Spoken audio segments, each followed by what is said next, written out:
أعوذ بالله من الشيطان الرجيم.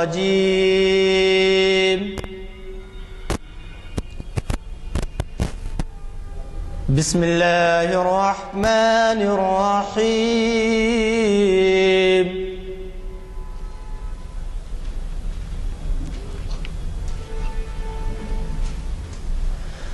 أفحسبتم أنما خلقناكم عبثا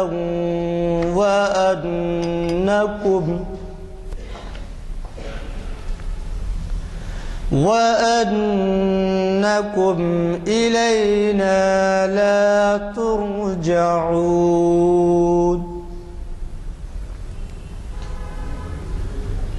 فتعالى الله الملك الحق لا إله إلا هو رب العرش الكريم.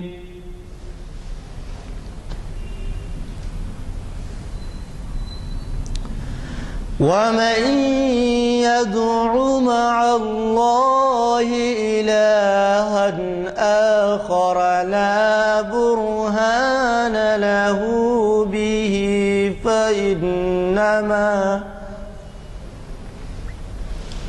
فإنما حسابه عند ربه إنه لا يفلح الكافرون.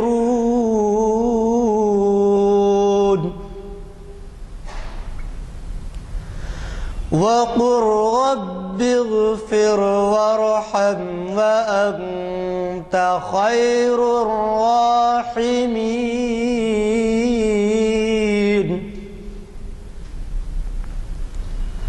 وقل رب اغفر وارحم وأنت خير الراحمين. صدق اللہ العظیم. جیسے کہ آپ واقف ہیں، آج ہماری تاریخ اسلام کی 627ویں نشست ہے اور اسے ڈاکٹر سید اسلام الدین مجاہد صاحب نامور اسکالر تاریخ اسلام ہمیں مخاطب کر رہے ہیں بعنوان رحمت للعالمین صلی اللہ علیہ وسلم کا پیغام برائے انسانیت. اور یہ محفل آج منعقد ہو رہی ہے ہفتہ بعد نماز عصر بتاریخ 11 جنوری 2014 مطابق 9 ربیع الاول 1435 ہجری، کانفرنس ہال جامع مسجد عالیہ گن فاؤنڈری میں. حضرات، ربیع الاول کا مبارک مہینہ ہے، سرکار دو عالم کی ولادت کا مہینہ ہے، اور مہینے کا تقدس جو ہے ہر لمحے کا ہے کہ اللہ تعالیٰ نے ہم سب پر احسان کیا کہ ہمارے پیارے نبی کی بعثت ہوئی اس مہینے میں، اور آپ کو ماحول اطراف کا ایسے ہی ملے گا. چنانچہ ہمارے مقررین جو ہمیں عنوانات دیتے ہیں وہ ہمیشہ اس کا خیال رکھتے ہیں کہ اس کا پس منظر کیا ہے، بیک ڈراپ کیا ہے. تو آج ہمارے درمیان جو صاحب ہیں وہ آپ کو 100 سے زائد نشستوں کا مخاطب کیے ہیں کئی ہفتے. تو اس طرح سے ان سے آپ ناواقف نہیں ہیں، ان کے لمبی چوڑی کوئی تفصیل بتانا نہیں ہے. صرف اتنا ہی ہے کہ اخبارات بھی ان کے ارشادات کو، ان کے تخاطب کو بہت اہمیت دیتے ہیں اور بڑی بڑی سرخیوں میں بھی شائع ہوتے ہیں، اور وہ ریاست ہی نہیں بلکہ بیرون ریاست اور ملک کے مختلف حصوں سے بلائے جاتے ہیں، اور ان کی صلاحیتوں کا اندازہ ہم سب کو ہے، اور وہ پوری تیاری سے آتے ہیں اور عنوان کے ساتھ انصاف کرتے ہیں. تو میری گزارش ہے کہ آج ہمارے مقرر صاحب ہمیں مخاطب فرمائیں اور خود کے دیے ہوئے عنوان سے. جزاک اللہ. تشریف لائیں. اعوذ باللہ من الشیطان الرجیم. بسم اللہ الرحمن الرحیم. انا ارسلناک شاہدا ومبشرا ونذیرا وداعیا الی اللہ باذنہ وسراجا منیرا. صدق اللہ العظیم. ساری تعریف و توصیف اس خالق و کون و مکان کے لیے سزاوار ہے جس نے ہمیں ہدایت کا راستہ بتایا، درود و سلام ہو تمام انبیاء اور مرسلین اور بالخصوص حضرت محمد مصطفیٰ صلی اللہ علیہ وسلم پر کہ جنہوں نے ابتلا اور آزمائش کی منزلوں سے گزر کر قافل انسانیت کو صراط مستقیم پر گامزن فرمایا۔ قابل احترام بزرگان ملت اور عزیز نوجوان ساتھیو، السلام علیکم ورحمۃ اللہ وبرکاتہ۔ ہم اور آپ اس بات سے بخوبی واقف ہیں کہ ہم جس ماہ مبارک سے گزر رہے ہیں یہ اس ہستی کی ولادت کا مہینہ ہے جس کے لیے انبیاء و سابقین نے پیشین گوئی کی تھی اور جس کی بشارت دی گئی تھی۔ نہ صرف بشارت دی گئی تھی بلکہ انبیاء کرام کی بھی آرزو اور ان کی خواہش تھی کہ کاش وہ بھی محمد مصطفیٰ صلی اللہ علیہ وسلم کے امتی ہوتے۔ اس لحاظ سے ہمارے لیے یہ مبارک مہینہ جو ربیع الاول کا ہے اس لیے اہمیت کا حامل ہے کہ اللہ تعالیٰ نے اس ماہ مبارک کی 9 یا 12 ربیع الاول کو اس آخری ہستی کو اس دنیا میں بھیجا کہ اب جس کے بعد نہ کوئی نبی آنے والا ہے، اب نہ کوئی رسول آنے والا ہے۔ اسی کی ہدایت اور اسی کی تعلیمات کو ساری انسانیت کے لیے نجات کا ذریعہ قرار دیا گیا ہے۔ یہ اللہ تعالیٰ کی سنت ہے کہ اللہ تعالیٰ ہر دور میں نبیوں اور رسولوں کو مبعوث فرماتا رہا، اپنے صحیفوں کا بھی نزول فرماتا رہا، لیکن اب نہ کوئی صحیفہ آنے والا ہے، اب نہ کوئی نبی آنے والا ہے۔ آج سے 1450 سال پہلے اللہ تعالیٰ نے جو کتاب ہدایت کو نازل فرمایا اور جو کتاب ہدایت جس عظیم ہستی پر نازل کی گئی، یہ 2 چیزیں ہی ساری انسانیت کے لیے سرخ روئی کا ذریعہ بننے والی ہیں۔ اس لحاظ سے ہمارے نبی اکرم صلی اللہ علیہ وسلم کی شخصیت اور آپ کی ہستی نہ صرف ہمارے لیے بلکہ ساری انسانیت کے لیے ایک پیغام رکھتی ہے، اور جو کوئی اس پیغام سے وابستہ ہوا اللہ تعالیٰ نے اس کو دنیا میں بھی سربلند کیا اور آخرت میں بھی اس کے لیے توشِ آخرت بنایا گیا، اور اسے اس بات کا مژدہ اور اس بات کی خوشخبری دی گئی کہ تم دنیا میں بھی کامیاب ہیں اور آخرت میں بھی تم کو اس کی جزا ملنے والی ہے۔ محترم سامعین، اللہ تعالیٰ نے اپنے رسول اکرم صلی اللہ علیہ وسلم کو مختلف القابات سے نوازا ہے۔ قرآن مجید کے اندر مختلف صورتوں کو اگر آپ پڑھیں گے تو کہیں پر آپ کو خاتم النبیین کے خطاب سے نوازا گیا، کہیں پر آپ کو رحمت اللہ عالمین کے لقب سے نوازا گیا، اور پھر کہیں پر آپ کو سراج منیرہ کہا گیا۔ میں نے جو آیت آپ کے سامنے پڑھی اس آیت کا ترجمہ یہی ہے کہ جس کے اندر اللہ تعالیٰ یہ فرماتا ہے کہ ہم نے آپ کو ایک ایسا روشن چراغ بنا کر بھیجا ہے تمام جہان والوں کے لیے جس کے ذریعے انسان رہنمائی حاصل کر سکتا ہے۔ یہ آیت بار بار آپ سیرت کے جلسوں میں، میلاد کی محفلوں میں سنتے ہیں کہ وما ارسلناک الا رحمۃ للعالمین، کہ ہم نے آپ کو سارے جہان والوں کے لیے رحمت بنا کر بھیجا ہے۔ رسول کریم صلی اللہ علیہ وسلم پیکر رحمت ہیں، آپ اہل ایمان کے لیے بھی رحمت ہے اور تمام ان انسانوں کے لیے رحمت ہے جو خدا کا انکار کرتے ہیں، آپ کی تعلیمات کا انکار کرتے ہیں۔ آپ ان کے لیے بھی رحمت ہیں جو حاکم ہیں، اور ان کے لیے بھی رحمت ہیں جو محکوم ہیں، غلاموں کے لیے، عورتوں کے لیے، بچوں کے لیے، حتیٰ کہ یہ کہا گیا کہ بے زبان جانوروں اور درختوں کے لیے بھی آپ کی رحمت یکساں ہے۔ اس طریقے سے اللہ تعالیٰ نے آپ کو مجسمہ رحمت بنا کر مبعوث فرمایا۔ اسی لیے کسی شاعر نے کہا کہ دنیا میں اللہ تعالیٰ نے بہت سے رسولوں کو بھیجا، بہت سے پیغمبر آئے، ان کے اعلیٰ صفات اپنی جگہ پر مسلم، ان کی دین کی خدمات اور اللہ تعالیٰ سے ان کی قربت اپنی جگہ پر، لیکن یہ بھی حقیقت ہے کہ مگر آیا نہ کوئی رحمت عالم بن کر،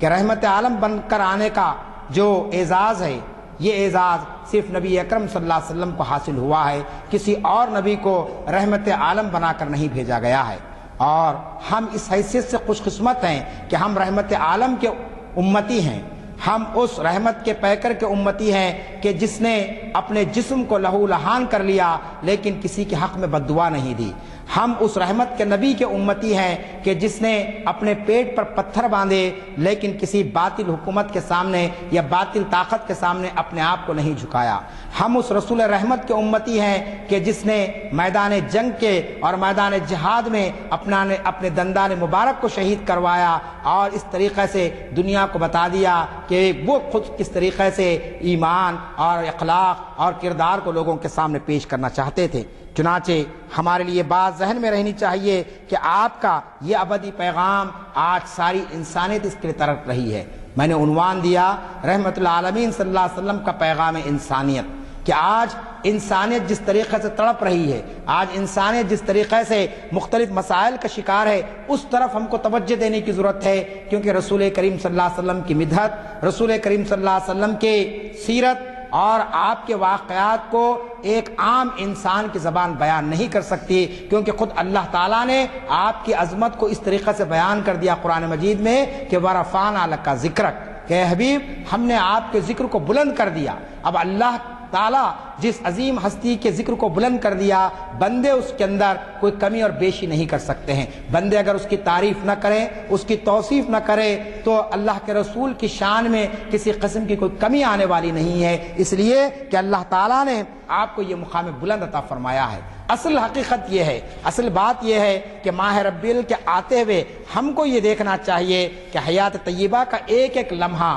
انسانیت کے لیے کیسے مشعل ہدایت بن سکتا ہے، کیسے انسانیت کو ہدایت کی طرف لایا جا سکتا ہے، کیسے انسانوں کے اندر مختلف طریقے سے ان کی جو ہے نا سدھار کیا جا سکتا ہے۔ چنانچہ ہم دیکھتے ہیں کہ رسول کریم صلی اللہ علیہ وسلم کی جو حیات ہے وہ بہت ہی مختصر ترین ہے، اور دعوت کا جو پیریڈ ہے وہ تو اور بھی مختصر ترین ہے۔ 23 سال کے مختصر دور کے اندر اللہ کے رسول نے ایک ایسا انقلاب برپا کر دیا کہ دنیا حیران ہے کہ آخر یہ انقلاب دائی انقلاب نے کس طریقے سے لایا ہے۔ مکے کی 13 سالہ زندگی اور مدینے کی 10 سالہ زندگی، اس 23 سال کے اندر آپ دیکھتے ہیں کہ رسول کریم صلی اللہ علیہ وسلم نے اس پیغام کے ذریعے سے ہر قسم کے مصنوعی بندھنوں کو انسان کو اس سے آزاد کر دیا۔ آپ جانتے ہیں رسول اکرم صلی اللہ علیہ وسلم کے دنیا میں تشریف لانے سے پہلے انسان کس قسم کی زنجیروں میں جکڑا ہوا تھا، کس قسم کے رسم و رواج اور کس قسم کے لہو و لعب اور کس قسم کی برائیاں اور بدکاریاں انسانی معاشرے میں رج بج گئی تھی۔ لیکن رسول کریم صلی اللہ علیہ وسلم نے اپنی حیات طیبہ کے ذریعے یہ پیغام انسانوں کو دیا کہ میں اس لیے آیا ہوں کہ ان ساری زنجیروں کو توڑ دوں، انسان کو ان سارے بندھنوں سے آزاد کر دوں۔ آپ جانتے کہ وہ خانہ کعبہ جہاں ایک اللہ تعالیٰ کی پرستش ہونی چاہیے تھی، جہاں اس کی عبادت ہونی چاہیے تھی، سارے بندوں کو اس کو اللہ کو ایک مان کر چلنا چاہیے تھا، اس خانہ خدا کے اندر ہم جانتے ہیں کہ 360 بتوں کو لا کر بٹھا دیا گیا تھا۔ وہاں پر کفر و شرک کو عام کیا جا رہا تھا، یعنی مختلف قسم کے جو باطل خدا ہے ان کی پرستش کی جا رہی تھی۔ ایسے ماحول کے اندر رسول کریم صلی اللہ علیہ وسلم نے انسان کو ان سارے بندھنوں سے نکال کر اسے ایک خدا بننے کا یعنی بھرپور موقع دیا گیا ہے۔ چنانچہ آپ دیکھتے ہیں کہ وہ لوگ جو کفر و شرک میں مبتلا تھے، وہ لوگ جو مختلف قسم کے خداؤں کو مانتے تھے، باطل خداؤں کو، ان کو اللہ تعالیٰ نے اس پیغام سے ایسا روشناس کرایا کہ فکر و نظر کے زاویے بدل گئے اور حرکت و عمل کا ایک ایسا جذبہ ان کے اندر پیدا ہوا کہ ہم دیکھتے ہیں کہ حضرت بلال حبشی جو غلام تھے،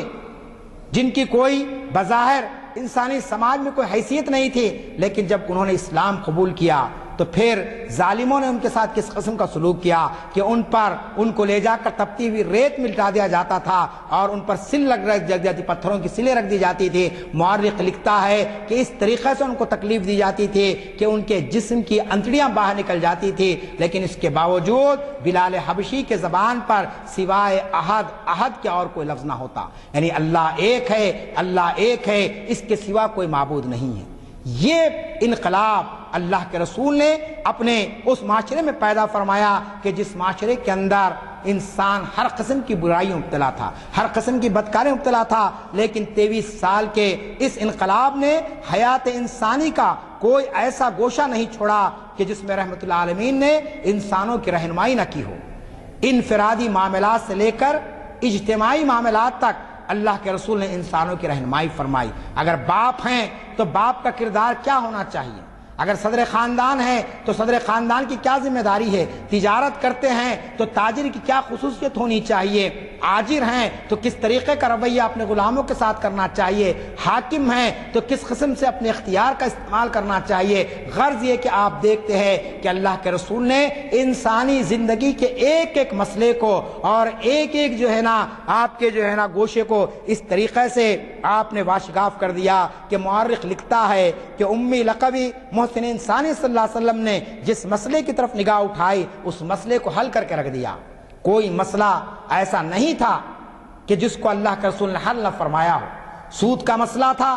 اور آپ جانتے ہیں کہ مدینے کے اندر جو سہوکار تھے وہ عام لوگوں کا خون چوس رہے تھے، سود کے نام پر اللہ کے رسول نے سود کی لعنت کو ختم فرمایا، کہا کہ سود کا لینا اور سود کا دینا یہ دونوں حرام ہیں۔ اس طریقے سے آپ نے سودی نظام کو انسانوں میں سے ختم فرمایا۔ سماج کے جو کمزور اور ادنا لوگ تھے جن کو بانٹ دیا گیا تھا، جن کے پاس دولت نہیں تھی، جن کی کوئی سماجی حیثیت نہیں تھی، اللہ کے رسول نے اپنے اس پیغام کے ذریعے انہیں سماج میں سب سے اعلیٰ ترین مقام عطا فرمایا۔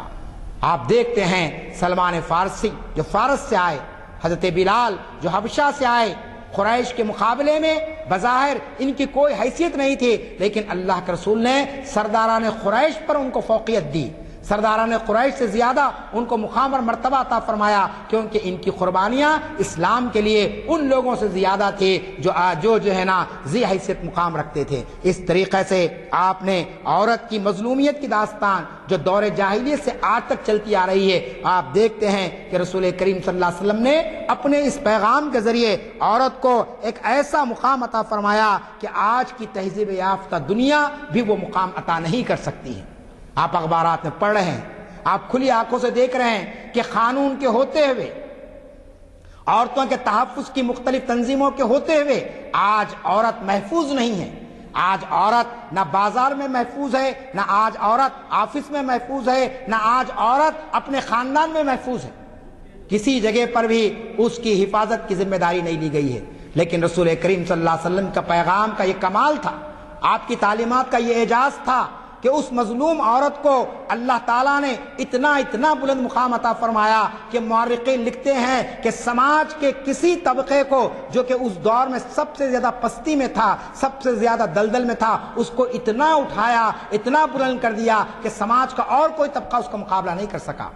مختصر الفاظ میں آپ نے فرمایا الجنت تحت اقدام الامہات، کہ لوگوں تمہاری جنت تمہارے ماں کے قدموں کے نیچے ہے۔ کوئی لمبا فلسفہ نہیں بیان کیا،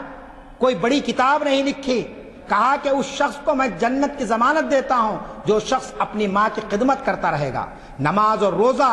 حج اور زکوٰۃ اس کی اپنی اہمیت ہے، یہ حقوق اللہ ہے، یہ اللہ کے حقوق ہیں جس کو ادا کرنا ہر مسلمان کے لازم ہے، لیکن حقوق العباد کے معاملے میں، بندوں کے حقوق کے معاملے میں اللہ کے رسول نے عورت کو اس طریقے سے کہا کہ یہ تمہاری جنت ہے، اگر تم جنت میں جانا چاہتے ہیں تو اپنی ماں کی خدمت کو لازم کر لو۔ بیٹیوں کی پیدائش کو اس جاہلی معاشرے کے اندر نحوست تصور کیا جاتا تھا، جس گھر میں بیٹی پیدا ہوتی وہ گھر لعنت زدہ قرار دیا جاتا تھا، لیکن اللہ کے رسول نے اعلان فرما دیا کہ جس شخص نے اپنی 2 بیٹیوں کی صحیح انداز میں تربیت کی اور ان کی شادی کر دی تو پھر میں اس کو جنت کی ضمانت دیتا ہوں۔ بلکہ ایک جگہ پر آتا ہے، آپ صلی اللہ علیہ وسلم نے فرمایا کہ جس بندے خدا نے 2 بیٹیوں کی تربیت کی اور ان کو نیک راستے پر لایا تو میں اور وہ اس طریقے سے جنت میں رہیں گے، یعنی مل کر رہیں گے، ہم 2 جدا نہیں ہوں گے۔ آپ بتائیے کتنا بلند ترین مقام اللہ کے رسول نے عورت کو عطا فرمایا، جبکہ آج ہم 21ویں صدی میں جی رہے ہیں۔ آج جبکہ تہذیب و تمدن اپنی انتہا پر پہنچ چکا ہے، علوم و فنون کے دریا بہ رہے ہیں، لیکن اس کے باوجود عورت کو وہ مقام نہیں ملا جو مقام آج سے 1450 سال پہلے اللہ کے رسول نے دنیا کو، یعنی عورت کو وہ مقام دے کر بتا دیا کہ عورت اس مقام کی مستحق ہے، یہ اس کا حق ہے۔ نہ صرف اس کی سماجی زندگی کو بہتر بنایا بلکہ اس کے قانونی حقوق کی ضمانت دی۔ آپ جانتے ہیں کہ وراثت کا حق دیا گیا اسے، اگر بیٹی ہے تو باپ کی جائیداد میں حقدار ہے، بیوی ہے تو شوہر کے مال میں حقدار ہے۔ اسی طریقے سے دیگر جگہ پر اگر اس کا حق بنتا ہے، قانونی حق، اس حق کو دلایا گیا، حتیٰ کہ اگر عورت اپنا شوہر ظالم ہے، بدکار ہے، بد کردار ہے تو اس سے علیحدہ ہونے کا بھی حق اس کو دیا گیا ہے خلا کی شکل میں۔ تو اس طریقے سے آپ جانتے ہیں کہ سماج کی جو سب سے یعنی کمزور جو طبقہ تھا عورتوں کا، اس طریقے سے اللہ کے رسول نے ان کو وہ مقام عطا فرمایا کہ عزت و وقار کے ساتھ ان کے قانونی حقوق کی ضمانت دی۔ غلاموں کو وہ انسانی شرف عطا کیا کہ غلام اور غلام زادے سیدی کے لفظ سے یاد کیے جاتے تھے، سردار کے نام سے یاد کیے جاتے تھے، کوئی غلام غلام نہیں رہتا تھا۔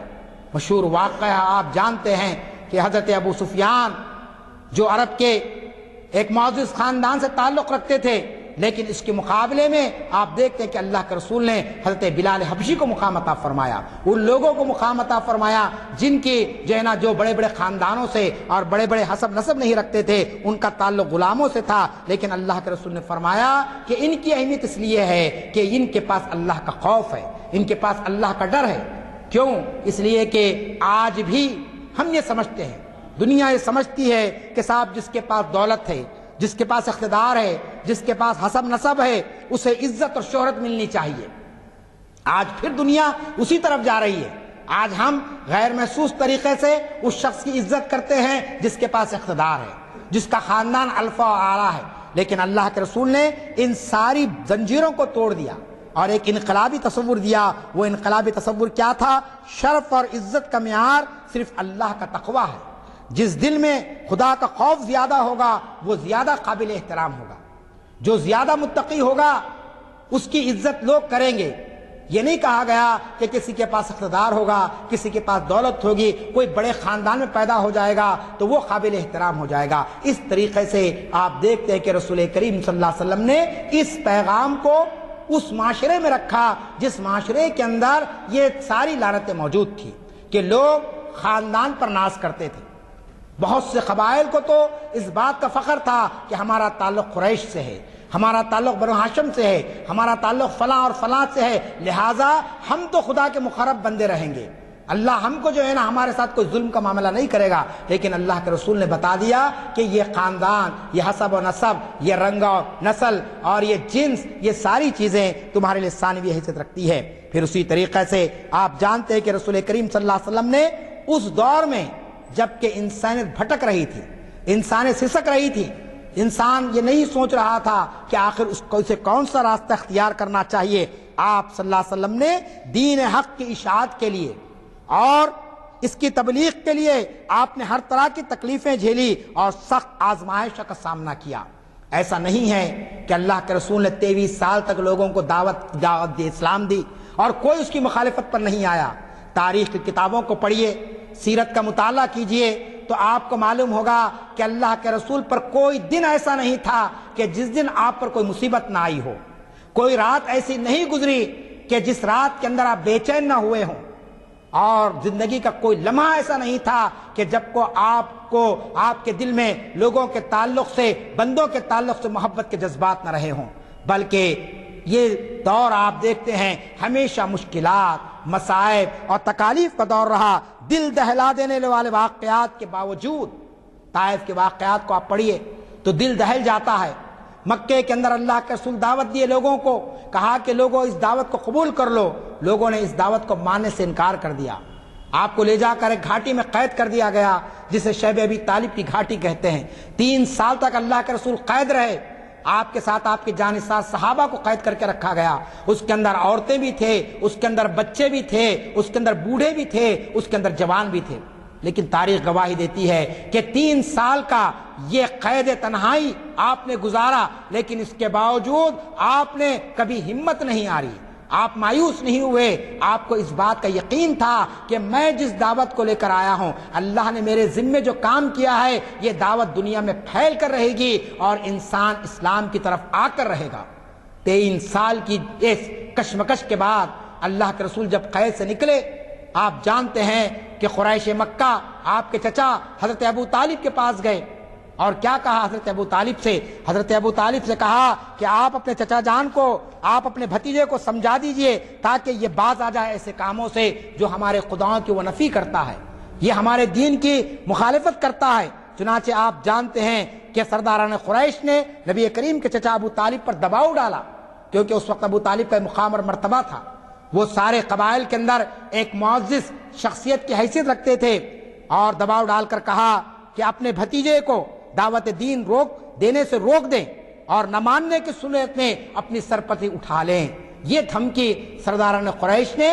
آپ کے چچا حضرت ابو طالب کو دی تھی۔ حضرت ابو طالب وہ شخصیت ہیں جنہوں نے بچپن سے آپ کو پالا اور پوسا تھا۔ میں اور آپ اچھی طریقے سے واقف ہیں کہ نبی کریم صلی اللہ علیہ وسلم کے دنیا میں تشریف لانے سے پہلے آپ کے والد حضرت عبداللہ کا انتقال ہو چکا تھا، اور کچھ مہینے کے بعد آپ کی والدہ محترمہ دنیا سے گزر گئی تھی۔ چنانچہ اس ایام طفلی کے اندر سب سے پہلا جو سہارا بنے وہ آپ کے دادا حضرت عبد المطلب تھے، لیکن تھوڑے ہی دنوں کے بعد حضرت عبد المطلب کا انتقال ہو گیا۔ اس کے بعد یہ گراں بہا ذمہ داری حضرت ابو طالب پر آئی، اور حضرت ابو طالب نے اپنی بھتیجے کی ایسی تربیت فرمائی اور ایسا ان کا خیال رکھا کہ آپ جانتے ہیں کہ ہر مرحلے پر اللہ کے رسول کے زبان مبارک سے یہ الفاظ تھے کہ یعنی یہ ابو طالب میرے لیے ایک بہترین سہارا ہے، یہ ایسا ہتھیار ہے کہ جس کے ہوتے ہوئے کوئی میرے مد مقابل نہیں آ سکتا تھا۔ لیکن ایک مرحلہ ایسا بھی آیا کہ حضرت ابو طالب کے پاس پہنچ کر ان لوگوں نے شکایت کی اور کہا کہ اپنے بھتیجے کو روکیے آپ، اور یہ الفاظ کہے انہوں نے کہ اگر وہ نہیں رکیں گے تو آپ اعلان کر دیجئے کہ میں تمہاری سرپرستی نہیں کر سکتا ہوں۔ چنانچہ سرداران قریش کے ان باتوں کو سننے کے بعد حضرت ابو طالب نے حالات کی نزاکت کو محسوس کرتے ہوئے آپ صلی اللہ علیہ وسلم طلب کیا اور فرمایا، کیا فرمایا؟ تاریخ میں الفاظ موجود ہے، کہا کہ اے بھتیجے مجھ پر اتنا بوجھ نہ ڈال جسے میں سنبھال نہ سکوں۔ آپ جانتے ہیں کسی بچے کا انتقال ہو جائے، کسی باپ کا انتقال ہو جائے اور بچہ کم سنی کی حالت میں ہے، اور ایک چچا ہے اور چچا یہ کہہ رہا ہے کہ اب میں تمہارا ذمہ دار نہیں ہوں، اب تم خود اپنے کاموں کے ذمہ دار رہو گے، تو ایک عام انسان کی کیفیت کیسی ہو جاتی ہے؟ یہ تو نبی کا معاملہ تھا، ایک دعوت کو پھیلانے کا معاملہ تھا، ایک دین کو غلبہ عطا کرنے کا معاملہ تھا۔ حضرت ابو طالب نے جب یہ الفاظ کہے تو اللہ کے رسول حضرت ابو طالب کا عزت تو کرتے تھے، آپ کا احترام کرتے تھے، آپ کی تائید کو مانتے تھے، لیکن یقین اور اعتماد اس ذات پر تھا جس نے آپ کو نبی بنایا تھا۔ وہ مالک کون و مکان پر آپ کا اعتماد تھا، اس پر آپ کو بھروسہ تھا، اس پر آپ کو یقین تھا۔ چنانچہ آپ نے کیا جواب دیا؟ آپ نے اپنے چچا کو مخاطب کر کے کہا کہ چچا جان، اگر یہ لوگ میرے ایک ہاتھ میں سورج اور دوسرے ہاتھ میں چاند رکھ دے تب بھی میں اس کام سے نہیں رک سکتا ہوں۔ آپ غور فرمائیے، یہ کتنی عزم کی بات ہے، یہ کتنے پکے ارادے کی بات ہے کہ لوگ ایک ہاتھ میں چاند بھی رکھ دیں اور سورج بھی رکھ دیں تو میں اس دعوت سے پھرنے والا نہیں ہوں جس دعوت کو میں لے کر آؤں گا۔ چنانچہ اس کے بعد لالچ دی گئی۔ سرداران قریش نے کہا کہ عبداللہ کے بیٹے، اگر تم دولت چاہتے ہیں تو ہم عرب کی ساری دولت کو لا کر تمہارے قدموں میں ڈال دیں گے، لیکن تم اس دعوت سے پھر جاؤ۔ اگر تم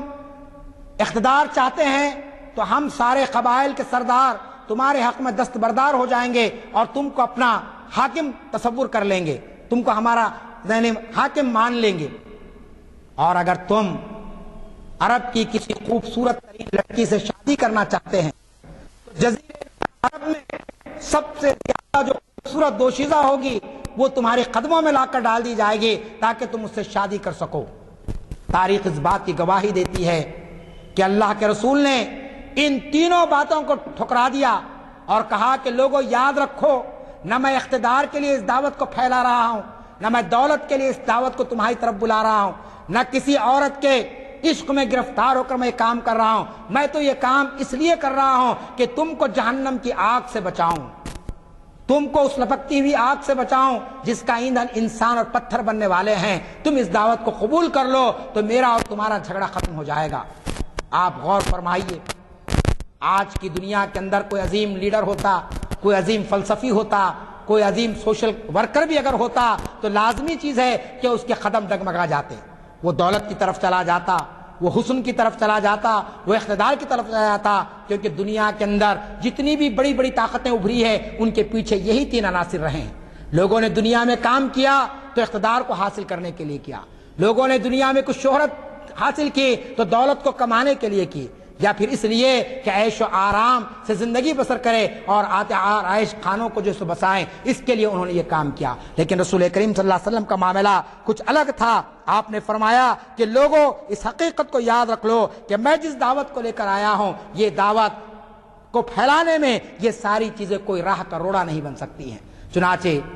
رحمت اللہ عالمین صلی اللہ علیہ وسلم کا یہ پیغام انسانیت اس طریقے سے آغاز ہوتا چلا گیا کہ ایک مرحلہ ایسا بھی آیا کہ جہاں کفار مکہ نے کہا کہ اے عبداللہ کے بیٹے، اب تم کو ہم مکے میں رہنے نہیں دیں گے، ہم تمہاری دعوت کو یہاں پھیلنے نہیں دیں گے۔ چنانچہ آپ دیکھتے ہیں کہ رسول کریم صلی اللہ علیہ وسلم کو ہجرت کرنا پڑا، اپنے وطن کو چھوڑنا پڑا، اور وطن کو چھوڑتے ہوئے آپ کے ساتھ جو یار غار تھے حضرت ابو بکر صدیق رضی اللہ تعالیٰ عنہ ایک مقام پر ٹھہر گئے غار سور میں، اور وہاں پر آپ پر گھبراہٹ طاری ہو گئی۔ اس وقت اللہ کے رسول نے کیا فرمایا؟ قرآن مجید میں آیت موجود ہے، حضرت ابو بکر کے اس گھبراہٹ کو، اس بے چینی کو دیکھتے ہوئے اللہ تعالیٰ کا ارشاد ہوا کہ لا تحزن ان اللہ معنا۔ کہ ابو بکر تم کیا یہ سمجھ رہے ہیں کہ ہم دونوں ہیں؟ ہم دونوں نہیں ہیں، ہم دونوں میں ایک تیسرا ہے، اور وہ تیسرا ہمارا خدا ہے جو ہماری حفاظت کرے گا، ہمارے دین کی حفاظت کرے گا، اور ہم کو اس طریقے سے پامال نہیں کر دے گا، اس طریقے سے ہماری دعوت ختم نہیں ہو جائے گی۔ چنانچہ بزرگان ملت یہ دعوت اس طریقے سے پھیلتی رہی کہ رسول کریم صلی اللہ علیہ وسلم نے مختلف قسم کی تکلیفیں جھیلی، مختلف قسم کے مصائب کو برداشت کیا، اور نہ صرف خود برداشت کیا بلکہ آپ نے اپنے صحابہ کرام کو اس کے لیے کمر بستہ کیا کہ وہ بھی اس آزمائش میں پورے اترے۔ چنانچہ صحابہ کرام کی زندگیاں اور خاص طور پر خلفائے راشدین کی زندگیوں کو اگر ہم دیکھیں گے تو ہم دیکھتے ہیں کہ کس طریقے سے خلفائے راشدین نے اللہ کے اس دین کو اپنے خلافت کے نظام میں جاری و ساری فرمایا۔ پھر اس کے بعد دیگر صحابہ کرام کی زندگیاں ہمارے سامنے آتی ہے۔ اس طریقے سے رحمت اللہ عالمین کے پیغام سے ہم کو جو سبق ملتا ہے وہ سبق یہ ہے کہ رسول کریم صلی اللہ علیہ وسلم کو اللہ تعالیٰ نے جو ذمہ داری دی تھی، جس منصب پر آپ کو فائز کیا تھا، اس ذمہ داری کو اور اس منصب کو آپ نے پوری طریقے سے مکمل کر کے آپ دنیا سے رخصت ہوئے۔ اب اس کے بعد اس دین کو پھیلانے کی ذمہ داری، اس پیغام کو پھیلانے کی ذمہ داری، اور اس دین سے لوگوں کو قریب کرنے کی ذمہ داری لازمی چیز ہے، یہ میرے اور آپ کے کندھوں پر آتی ہے۔ ہم ماہ ربیع الاول کے موقع پر میلاد کے جلسے منعقد کرتے ہیں، سیرت کی کانفرنس ہوتی ہے، نعت کی محفلیں ہوتی ہے، یہ ساری چیزیں اپنی جگہ اہمیت رکھتی ہے، یہ سب آپ کو مبارک ہو۔ لیکن سوال یہ ہے کہ سیرت کی محفل کر لینے سے، سیرت کے جلسے کر لینے سے، اور اس کے بعد اپنے محلوں اور اپنے شہروں کو مختلف قسم کے برقی خمخموں سے روشن کر دینے سے کیا ہمارے دل منور ہو سکیں گے؟ ہمارے دلوں کو منور کرنے کے لیے لازمی چیز ہے کہ رحمت اللہ عالمین کے پیغام کو خود ہم سمجھنے کی کوشش کریں، ہم خود پڑھنے کی کوشش کریں، اور اس کے بعد اس پیغام کو لوگوں تک پہنچائیں۔ کیوں؟ اس لیے کہ آپ صلی اللہ علیہ وسلم نے فرمایا کہ تم اس وقت تک کے مومن نہیں ہو سکتے جب تک کہ آپس میں ایک دوسرے کے ساتھ رحمت کا مظاہرہ نہ کرو۔ آپ جانتے ہیں رحمت اللہ عالمین کا سب سے پہلا پیغام مسلمانوں کے لیے، اہل ایمان کے لیے کیا ہے کہ تم اس وقت تک کے مومن نہیں ہو سکتے جب تک کہ تم ایک دوسرے کے لیے رحمت نہ بن جاؤ۔ آج ہم اگر دیکھیں تو ایسا محسوس ہوتا ہے کہ ہم مسلمان ایک دوسرے کے لیے رحمت نہیں بلکہ زحمت بن گئے۔ ہم ایک دوسرے کے لیے راحت کا سامان نہیں بنے ہیں بلکہ ہم لوگوں کے لیے مشکلات کھڑے کرنے والے بنے ہیں۔ چنانچہ ہم دیکھتے ہیں ہم خود اپنے بھائی پر الزام لگاتے ہیں، ہم خود اپنے بھائی کو تباہ کرنے کی کوشش کرتے ہیں، ہم خود اپنے خرابت داروں کے تعلق سے بدگمانیاں پھیلاتے ہیں، جبکہ اللہ کے رسول نے فرمایا کہ تم اس وقت تک کے مومن نہیں ہو سکتے جب تک کہ تم ایک دوسرے کے رحمت نہ بن جاؤ۔ رسول کریم صلی اللہ علیہ وسلم پیکر رحمت تھے، اور امت کے لیے سب سے پہلا سبق یہ ہے ہم سب کے لیے رحمت بن جائیں، ہم اپنے خاندان والوں کے لیے رحمت بن جائیں، ہم اپنے بزرگوں کے لیے رحمت بن جائیں، ہم اپنے بچوں کے لیے رحمت بن جائیں، ہم اپنے رشتہ داروں کے لیے رحمت بن جائیں، ہم تمام اہل ایمان کے ساتھ رحمت بن جائیں۔ تو پھر آپ دیکھیے کہ دنیا کے اندر آج مسلمان جس ذلت کا شکار ہو رہے ہیں، جس مسائل کا شکار ہو رہے ہیں، اللہ تعالیٰ ان کو سربلندی عطا کرائے گا۔ آپ غور فرمائیے، ہجرت ہوئی ہے، 1 سال نہیں گزرا، مکے سے وارننگ شروع ہوئی، اور مکے والوں نے مدینے والوں کو یہ دھمکی دی تھی کہ جو لوگ مکے سے نکل کر مدینے کو آئے ہیں انہیں واپس کر دو، اور اگر تم نے ان کو جائے پناہ دی تو ہم مدینے پر یلغار کریں گے اور تمہارے مردوں کا قتل کریں گے اور تمہاری عورتوں کو اپنے لیے سامان نشاد بنائیں گے۔ یہ کفار مکہ کی کھلی وارننگ تھی جو مدینے والوں کو دی گئی تھی۔ کیا اللہ کے رسول مکے والوں کی اس دھمکی پر خاموش بیٹھ گئے، یا آپ نے صلح صفائی کی بات کی؟ آپ نے تمام صحابہ کو جمع کیا اور کہا کہ ہم مدینے میں آئے ہیں اللہ کے دین کو پھیلانے کے لیے، لوگوں کو ایک خدا کی طرف بلانے کے لیے، لیکن مکے والوں کو ہمارا یہ عمل بھی پسند نہیں ہے، وہ ہم پر الغار کرنا چاہتے ہیں، وہ ہمارا خاتمہ کر دینا چاہتے ہیں، لہٰذا ہم کو تیاری کرنی چاہیے۔ اور سب سے پہلی تیاری کیا تھی؟ سب سے پہلی تیاری یہ تھی کہ آپ نے پوری مختصر صحابہ کی جماعت کو ایکجٹ کر دیا، ان کو اس طریقے سے ایک دوسرے کے قریب کر دیا کہ ایک دوسرے کے وہ ایک جان دو خالب بن گئے، اور انہوں نے اعلان کیا کہ اللہ کا رسول اگر کفار مکہ اس قسم کے عزائم رکھتے ہیں، اس قسم کے ارادے رکھتے ہیں تو ہم ان کا مقابلہ کریں گے۔ چنانچہ ماہ رمضان میں وہ تاریخی مقابلہ ہوا، وہ حق و باطل کا پہلا معرکہ ہوا جسے تاریخ میں معرکہ بدر کہا جاتا ہے۔ پہلی جنگ جو لڑی گئی کفار مکہ کے ساتھ ہجرت کے 1 سال کے بعد لڑی گئی، اور تعداد کتنی تھی مسلمانوں کی؟ 313 کی تعداد تھی۔ 313 کی مختصر جماعت کو، جن کے پاس نہ کوئی ہتھیار تھے، نہ جن کے پاس کوئی اسلحہ تھے، نہ جن کے پاس کوئی گھوڑے تھے، نہ جن کے پاس کوئی ہاتھی تھے، لیکن اللہ تعالیٰ نے اس 313 کی مختصر جماعت کو 1000 کے لشکر جرار پر کامیابی عطا فرمائی، 1000 کے لشکر جرار پر۔ اور وہ 1000 کا لشکر جرار ہر قسم کے سامان حرب سے لیس تھا، ان کے پاس ہتھیار بھی تھے، ان کے پاس گھوڑے بھی تھے، ان کے پاس عورتیں بھی تھی دل لبھانے کے لیے، ان کے پاس جوان بھی تھے، ان کے پاس فوج میں حصہ لینے والے بڑے بڑے کمانڈر بھی تھے۔ لیکن جب مکے والوں نے مکر کیا اور جب انہوں نے اسلام کو نیست و نابود کرنے کی کوشش کی تو اللہ کی مدد آئی، اور اللہ کی مدد اس حالت میں آئی کہ 313 پر کو اللہ تعالیٰ نے کامیابی اور سربلندی عطا فرمائی۔ اور یہ کامیابی اس لیے کامیابی ہوئی کہ ان 313 کے درمیان میں رحمت اللہ عالمین کی شخصیت موجود تھی، اور اس رحمت اللہ عالمین نے ہر صحابی رسول میں رحمت کا جذبہ پیدا کر دیا تھا، اسی کی وجہ سے اتنی بڑی کامیابی ملی۔ آج پلٹ کر دیکھیے، نگاہ موڑ کر دیکھیے کہ 57 اسلامی ممالک، 1 ارب سے زیادہ مسلمانوں کی آبادی، دنیا کا کوئی خطہ مسلمانوں سے خالی نہیں، دنیا کے ہر شہر کے اندر اشہدو ان لا الہ الا اللہ و اشہدو ان محمد رسول اللہ کی صدا اذان کی شکل میں گونجتی ہے، لیکن اس کے باوجود پوری دنیا میں مسلمانوں کا کیا حال ہے، اور پھر اس جگہ پر مسلمانوں کا کیا حال ہے جہاں پر نام نہاد مسلم حکمران برسر اقتدار ہیں۔ آنکھیں خون کی آنسو روتی ہیں جب ہم عالمی منظر دیکھتے ہیں، اتنے تعداد کے باوجود، اتنے وسائل کا رکھتے ہوئے یہ امت اس طریقے سے تہی دست کیوں ہو گئی ہے؟ یہ امت اس طریقے سے کفار اور مشرکین کی زد میں کیوں آ گئی ہے؟ ہر مصیبت کی تان اس پر کیوں ٹوٹتی ہے؟ اس کی وجہ یہ ہے کہ مسلمان آپس میں رحمت کے جذبات سے عاری ہو گئے، ہم کسی ایک کو برداشت کرنے کے تیار نہیں ہیں۔ میں کوئی الزام نہیں لگا رہا ہوں، شہر میں جلسے ہو رہے ہیں میلاد النبی کے، آپ کسی جلسے میں جا کر بیٹھ جائیے تھوڑی دیر کے لیے، ایک مقرر شروع کرے گا، حضور کی سیرت کو بیان کرے گا تھوڑی دیر کے لیے 15-20 منٹ کے بعد، اور اس کے بعد اس کا موضوع سخن بدل جائے گا، اور اس کے بعد وہ فلاں جماعت کو، فلاں فرقے کو، فلاں تنظیم کو مسلمانوں کی فہرست میں سے خارج کرتا چلا جائے گا، اور سامعین میں سے لوگ نعرہ تکبیر کی آواز بلند کرتے جائیں گے۔ یہ امت کا حال ہو گیا ہے۔ میلاد کے جلسوں میں، سیرت کی کانفرنسوں میں ہم مسلمان ایک دوسرے کو کافر کو فتوے دینے سے ہم نہیں ڈرتے ہیں، جبکہ اللہ کے رسول نے فرمایا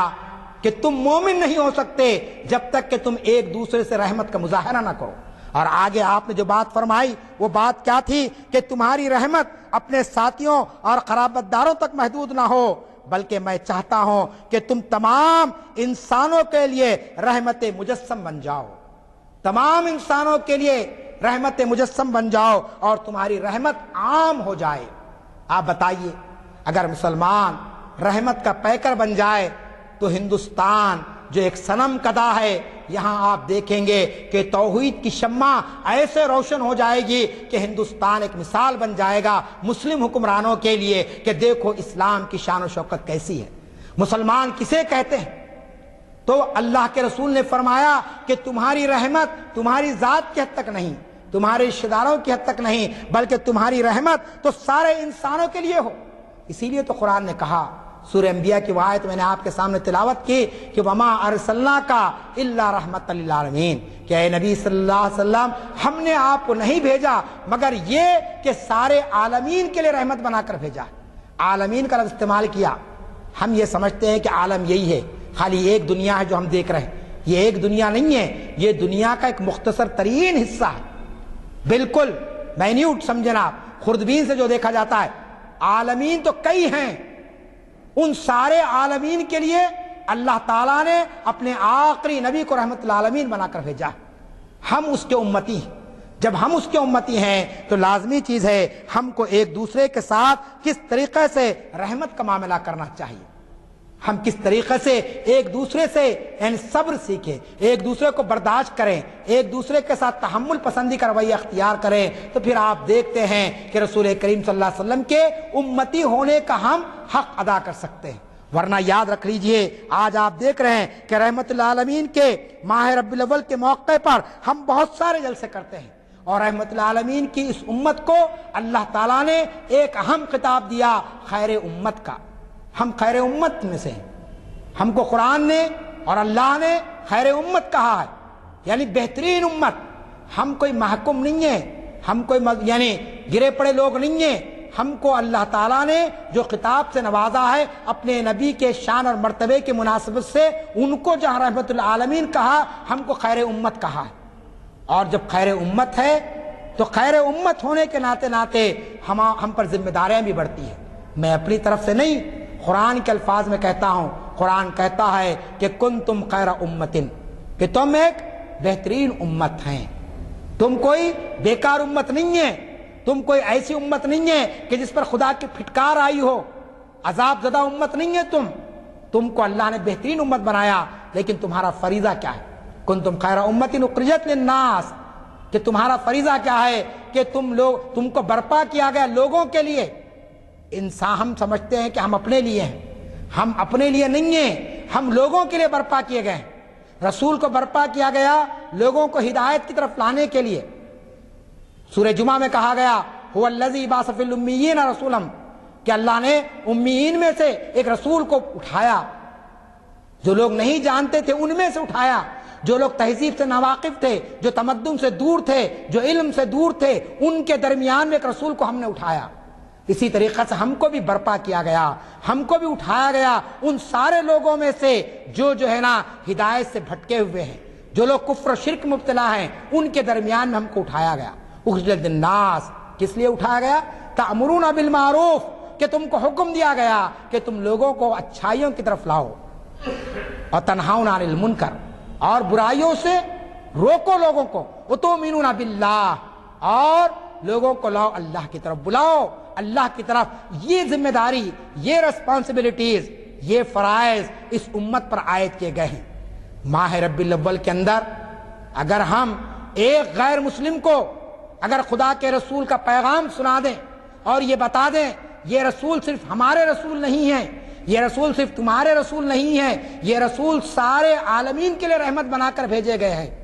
اور اس رسول کی تعلیمات، اس رسول کا میسیج صرف ہمارے لیے نہیں ہے بلکہ تمہارے لیے بھی ہے، تو پھر آپ دیکھیے کہ کیسے لوگوں کے دل پلٹیں گے، کیسے لوگ اسلام کے قریب میں آئیں گے۔ آج ہمارے لیے کتنی بدنصیبی کی بات ہے، ہمارے لیے کتنی بدبختی کی بات یہ ہے کہ آج میڈیا کے ذریعے سے، آج انٹرنیٹ کے ذریعے سے، آج مختلف قسم کے اخبارات اور رسائل کے ذریعے سے،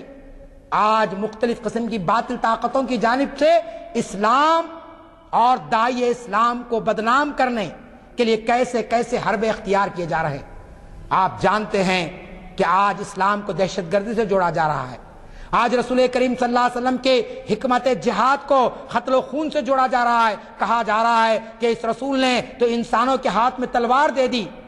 اس رسول نے تو یہ حکم دے دیا کہ کوئی کسی کو مار دے تو اسے لے جا کر پھانسی کے پھندے پر چڑھا دیا جائے، ہاتھ کاٹ دیے جائیں۔ یہ کیسا دین ہے جو انسانوں کو اس طریقے سے بربریت کی طرف لے جا رہا ہے؟ اس قسم کا غلط پروپیگنڈا اسلام کے تعلق سے اور رسول کریم صلی اللہ علیہ وسلم کے ذات اقدس کے تعلق سے کیا جا رہا ہے۔ کتنی فلمیں بنائی گئی، کتنے یوٹیوب پر اس قسم کے جذبات کو برانگیختہ کرنے والے واقعات بیان کیے جاتے ہیں۔ عیسائی طاقتیں،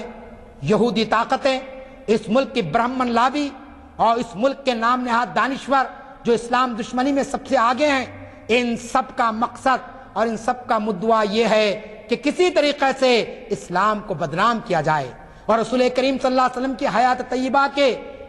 ان مقدس لمحات کو اس طریقے سے لوگوں کے سامنے بیان کیا جائے کہ لوگوں کے اندر نفرت کا جذبہ پیدا ہو جائے۔ کبھی آپ کی شادیوں کے تعلق سے اعتراض کیا جاتا ہے، کبھی غلاموں کے معاملے میں اعتراض کیا جاتا ہے، کبھی کہا جاتا ہے کہ بڑے بڑے سردار موجود تھے، ان کے مقابلے میں کمتر لوگوں کو ان کے رسول نے مقام بلند عطا فرمایا۔ تاریخ گواہی دیتی ہے کہ رسول کریم صلی اللہ علیہ وسلم کا ہر عمل انسانیت کی بہتری کے لیے تھا،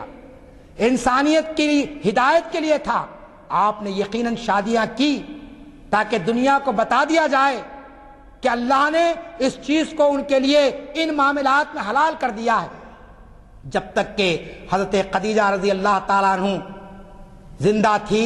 اللہ کے رسول نے کوئی دوسری شادی نہیں کی۔ آپ پڑھ لیجئے پوری تاریخ کو۔ اور پھر جو آپ نے نکاح فرمایا، کس سے فرمایا؟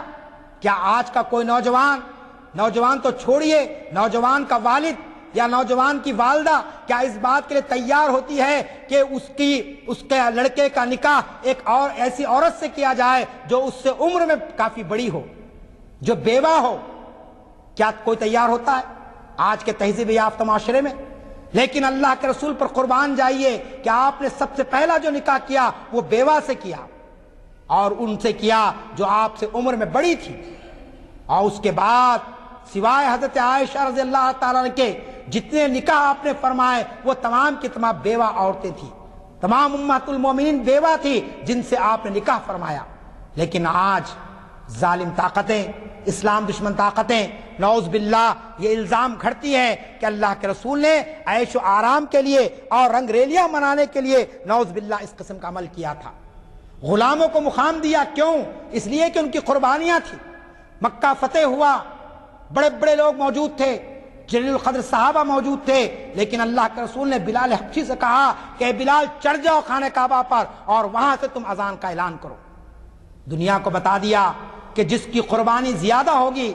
جو زیادہ اپنے آپ کو اسلام کے لیے پیش کرے گا، اس کو اسلام بھی سربلند کرے گا۔ اس طریقے سے غلاموں کو مقام دیا گیا تاکہ دنیا کو بتا دیا جائے کہ اسلام میں کسی قسم کی کوئی تفریق نہیں ہے، کسی قسم کا کوئی فرق نہیں ہے۔ میں آپ سے یہ مؤدبانہ درخواست کرتا ہوں، مغرب کا وقت قریب ہے کہ آج ربیع الاول کا جو مہینہ چل رہا ہے، 9 ربیع الاول ہو چکی ہے، اور تقریباً روایات کے مطابق رسول کریم صلی اللہ علیہ وسلم کی ولادت 9 ربیع الاول کو ہوئی ہے، اگرچہ کہ بعض روایات میں 12 ربیع الاول کا بھی ذکر ہے۔ خیر، تاریخ ہمارے لیے اس وقت کوئی اہمیت نہیں رکھتی ہے، پیغام اہمیت رکھتا ہے، میسیج اہمیت رکھتا ہے۔ رسول کریم صلی اللہ علیہ وسلم نے یہ نہیں کہا کہ فلاں مخصوص دن ہی میرا جو ہے سو جلسہ کرو، میری عقیدت کے گن گاؤ اور میری تعریف میں جملے کہو۔ ہم کو تو یہ حکم دیا گیا کہ زندگی کی پہلی سانس سے لے کر دم آخری تک آپ کا ذکر اپنی زبان سے ہوتا رہے، کیونکہ آپ کے ذکر سے اگر ہماری زبان معطر رہے گی تو ہمارا ایمان تازہ ہوگا، ہمارے ایمان میں جلا آگی، ہم جو ہے نا کچھ کر سکیں گے۔ اگر کچھ مخصوص دنوں میں کچھ کر لیں گے اور اس کے بعد اللہ اللہ خیر صلی اللہ، تو اس سے کوئی تبدیلی آنے والی نہیں ہے۔ عزیزان گرامی، اس ماہ مبارک کی بڑی اہمیت ہے، بڑی فضیلت ہے، اس لیے کہ صاحب قرآن کا بعثت ہوئی ہے۔ قرآن کو ہم نے پڑھا، اللہ تعالیٰ نے قرآن کو نازل کیا، اور قرآن کس پر نازل کیا گیا؟ اللہ کے رسول پر نازل کیا گیا، اور قرآن کے نزول کے بعد اللہ کے رسول نے قرآنی ہدایات کے مطابق ہم کو صراط مستقیم کا راستہ بتایا۔ یہ دو ہماری بنیادیں، ایک اللہ کی کتاب اور دوسرے اللہ کے رسول۔ یہ دونوں کے بغیر نہ ہم دنیا کو سنوار سکتے ہیں، نہ ہم آخرت میں کامیاب ہو سکتے ہیں۔ ماہ رمضان میں ہم اللہ تعالیٰ کا ذکر کرتے ہیں، اللہ کی کتاب کا ذکر کرتے ہیں، اس کے معنی و مفاہیم کو سمجھنے کی کوشش کرتے ہیں، قرآن کی تلاوت کرتے ہیں، قرآن کا ترجمہ پڑھتے ہیں، اور اسی طریقے سے قرآن کی محافل منعقد کرتے ہیں۔ نماز تراویح میں قرآن کو پڑھا جاتا ہے، تہجد میں قرآن کو پڑھا جاتا ہے، روزے کی حالت میں قرآن کو پڑھا جاتا ہے، اور رات کے آخری حصوں میں قرآن کو پڑھا جاتا ہے۔ تو رمضان قرآن کا مہینہ ہے اور ربیع الاول رسول کا مہینہ ہے۔ قرآن کے مہینے کی جتنی عظمت ہے، قرآن کے مہینے کا جیسا ہم اہتمام کرتے ہیں اسی قسم کا اہتمام ہم کو اس ماہ ربیع الاول کا کرنا چاہیے کہ قرآن جس پر نازل ہوا وہ صاحب قرآن کا مہینہ ہے۔ آپ نہ آتے تو لازمی چیز ہے کہ دنیا بھٹکتی رہتی، آپ کا نزول نہ آپ بعثت نہ فرماتے تو لازمی چیز ہے انسان کے لیے کفر اور شرک کا معاملہ ہوتا ہے۔ اسی لیے میں آپ سے یہ کہنا چاہتا ہوں کہ اس ماہ مبارک کے ایک ایک لمحے کی قدر کیجیے، جس طریقے سے آپ رمضان کی قدر کرتے ہیں، جس طریقے سے رمضان میں آپ جھوٹ نہیں بولتے ہیں، جس طریقے سے آپ رمضان میں وعدوں کو پورا کرتے ہیں، جس طریقے سے آپ رمضان میں یعنی نمازوں کا اہتمام کرتے ہیں، اسی طریقے سے آپ ماہ ربیع الاول کے اندر خصوصاً رسول کی بعثت کا مہینہ، رسول کی ولادت کا یہ مہینہ ہے، آپ سے عشق کا تقاضا، آپ سے محبت کا تقاضا یہ ہے کہ ہم اس مہینے میں رسول کریم صلی اللہ علیہ وسلم کی حیات طیبہ کو پڑھنے کی کوشش کریں۔ بے حساب کتابیں آپ کو انگریزی میں ملیں گی، بے حساب کتابیں اردو میں ملیں گی، اب کوئی یہ نہیں کہہ سکتا ہے کہ رسول کریم کی سیرت کو جاننے کے لیے کسی تقریر کی ضرورت ہے، کسی واعظ کی ضرورت ہے، کسی لیکچر کی ضرورت ہے۔ اب ایسی ضرورتیں باقی نہیں رہی ہے، ضرورت عمل کی ہے۔ تقریریں بہت ہو چکی، مواعظ بہت ہو چکے، آج عمل کی ضرورت ہے، کیونکہ اللہ کے رسول نے اللہ تعالیٰ نے فرمایا کہ اے رسول آپ کہہ دیجئے لوگوں سے، یہ اللہ کا حکم ہے۔ کیا کہا اللہ نے؟ وَإِن كُنتُمْ تُحِبُّونَ اللَّهَ فَاتَّبِعُونِي يُحْبِبْكُمُ اللَّهُ۔ اے رسول آپ فرما دیجئے جو لوگ مجھ سے محبت کا دعویٰ کرتے ہیں، یعنی اللہ سے محبت کا دعویٰ کرتے ہیں، ان کو کہہ دیجئے کہ ان کی محبت کا دعویٰ اس وقت تک کے مکمل نہیں ہو سکتا جب تک کہ وہ آپ کی اتباع نہ کریں گے، آپ کی پیروی نہ کریں گے، آپ کے ایک ایک عمل کو قبول نہ کریں گے۔ تو اس طریقے سے میں آپ سے یہ گزارش کرنا چاہتا ہوں کہ اللہ تعالیٰ نے ہم کو ایک موقع عنایت فرمایا ہے۔ ہم جس شہر میں رہتے ہیں اس شہر کے ہر محلے میں میلاد کے جلسے ہوتے ہیں، سیرت کے جلسے ہو رہے ہیں، آپ ان میں ضرور شریک ہوئیے، لیکن اپنے گھر میں آپ سیرت نبی کا مطالعہ کیجئے۔ حضرت سلیمان ندوی صاحب کی کتاب موجود ہے، شبلی نعمانی صاحب کی کتاب موجود ہے، اور بہت بڑے بڑے مشاہیر نے سیرت النبی پر کئی معرکۃ الآراء کتابیں لکھی ہیں، اور آج کے جدید رائٹرز کی کئی کتابیں آپ کے سامنے موجود ہے۔ میں آپ سے یہی بات کہتے ہوئے اپنی بات کو ختم کرنا چاہتا ہوں کہ آج بھی انسان اپنے انجام اور آغاز سے بے خبر ہے۔ دنیا کما لینا، دنیا کو عیش و آرام بنا لینا، ایک جنت کدہ بنا لینا، یہ انسان کی کامیابی نہیں ہے۔ انسان کی کامیابی یہ ہے کہ وہ اپنے مقصد تخلیق کو پہچانے، وہ یہ دیکھے کہ اس کی ذمہ داری کیا ہے۔ قرآن نے جو بات کہی تھی وَمَا خَلَقْتُ الْجِنَّ وَالْإِنسَ إِلَّا لِيَعْبُدُونَ، کہ ہم نے جن اور انس کو نہیں پیدا کیا سوائے اس کے کہ وہ ہماری عبادت کرے، وہ ہماری پرستش کرے۔ تو اللہ کی عبادت، اللہ کی پرستش کرنے کے لیے رسول کریم صلی اللہ علیہ وسلم کی ہدایات کے مطابق ہم چلنے کی کوشش کریں، کیونکہ دنیا کے مختلف نظام آج ناکام ہو چکے ہیں۔ ایسے میں انسانیت کے لیے رحمت العالمین کے دامن رحمت میں پناہ لینے کے سوا اور کوئی چارہ نہیں ہے۔ آپ کی حیات طیبہ اور آپ کا پیغام ہی انسانیت کے لیے نسخہ کیمیا ثابت ہو سکتا ہے۔ اس لحاظ سے میں آپ سے یہ گزارش کرتے ہوئے اپنی گفتگو کو اس بات پر ختم کرنا چاہتا ہوں کہ اللہ تعالیٰ نے ہم کو ایمان کی دولت سے نوازا، اور اس کے بعد ہم کو رسول کریم صلی اللہ علیہ وسلم کی امت میں پیدا فرمایا۔ میں نے آغاز میں یہ بات کہی تھی کہ رسول کریم صلی اللہ علیہ وسلم کی آمد کی بشارت سابقہ انبیاء نے دے دی تھی،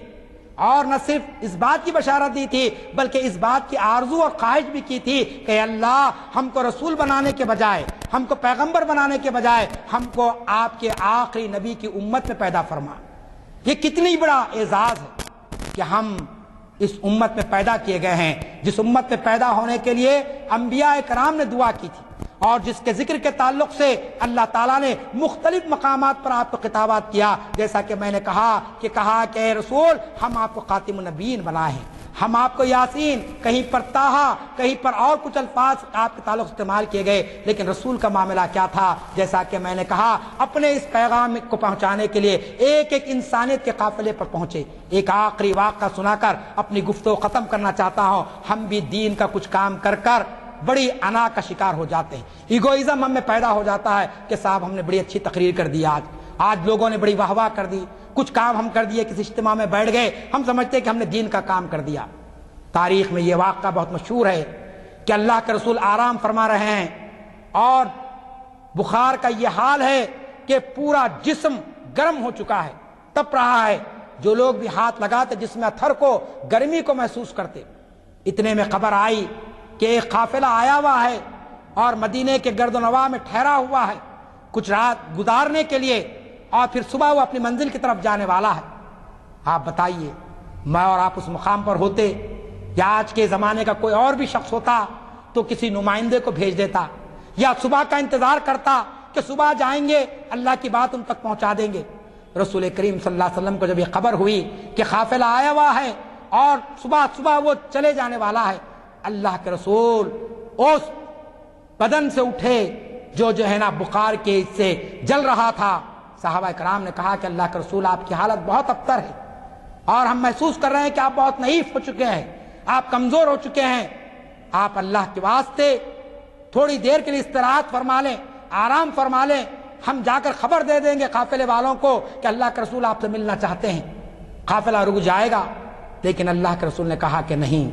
اللہ تعالیٰ نے مجھ پر یہ ذمہ داری ڈالی ہے کہ میں اللہ کے اس پیغام کو دیگر لوگوں تک بغیر کسی واسطے کے پہنچا دوں۔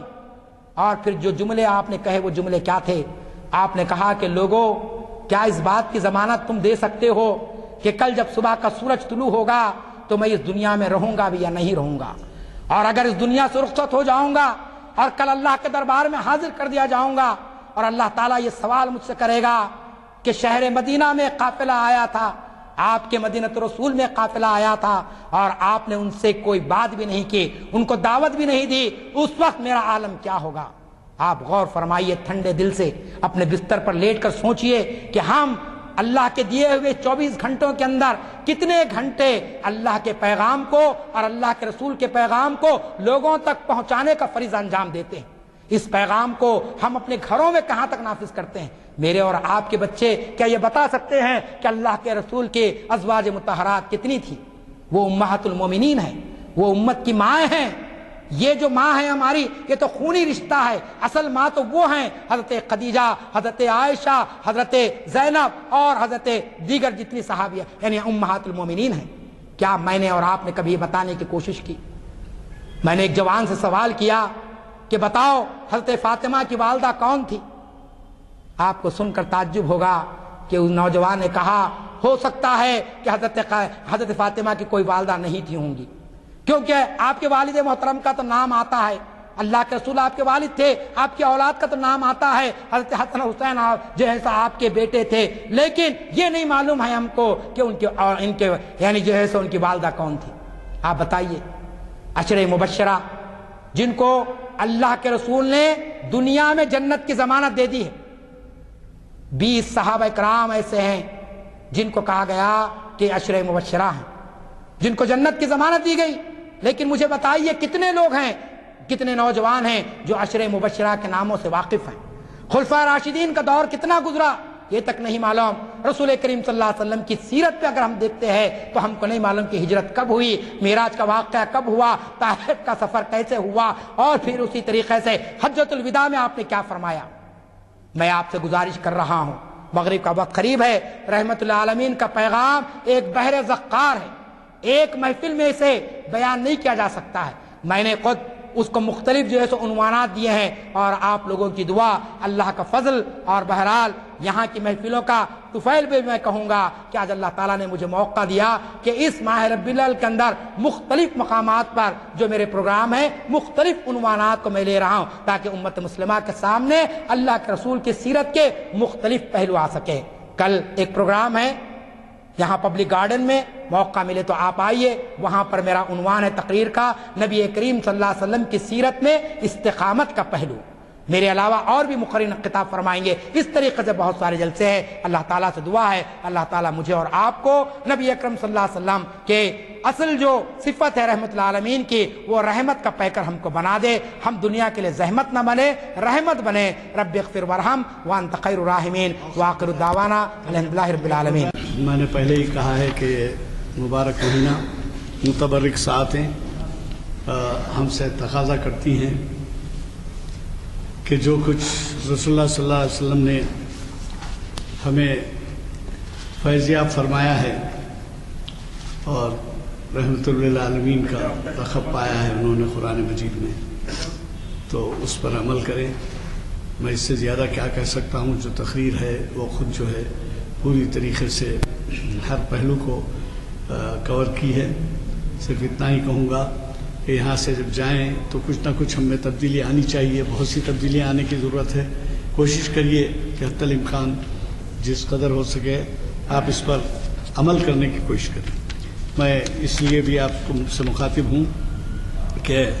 آج کے ان کے ارشادات کی روشنی میں یہ بھی دیکھیے شریعت انفارمیشن سروس کی پیر کو جو محفل ہے بچوں کی دینی تربیت شریعت کی روشنی میں بہت ہی ریلیٹڈ عنوان ہے. اب یہ آخر میں آپ نے جو کہا کہ ہم نہیں جانتے اور بچے نہیں جانتے تو یہ بچے تو کیا بڑے بھی کئی چیزوں سے واقف نہیں ہیں دینی معاملات میں. تو یہ حافظ سرفراز احمد قاسمی صاحب 521ویں نشست کو مخاطب کر رہے ہیں پیر کے دن اسی وقت بعد نماز عصر. اور اس کے بعد آپ کے جانے پہچانے اقبالیات کے اسکالر جناب سید امتیاز الدین صاحب جنہوں نے بھی کئی یہاں پر لیکچر دیے ہیں شاید 100 سے زائد ہو گئے ہوئے ان کے بھی لیکچر. وہ مقام نبوت محفل اقبال شناسی کی 742ویں نشست 4 شنبے کے دن ضرور اس سے بھی استفادہ کریں چونکہ دعا ہو چکی ہے. محفل برخاست.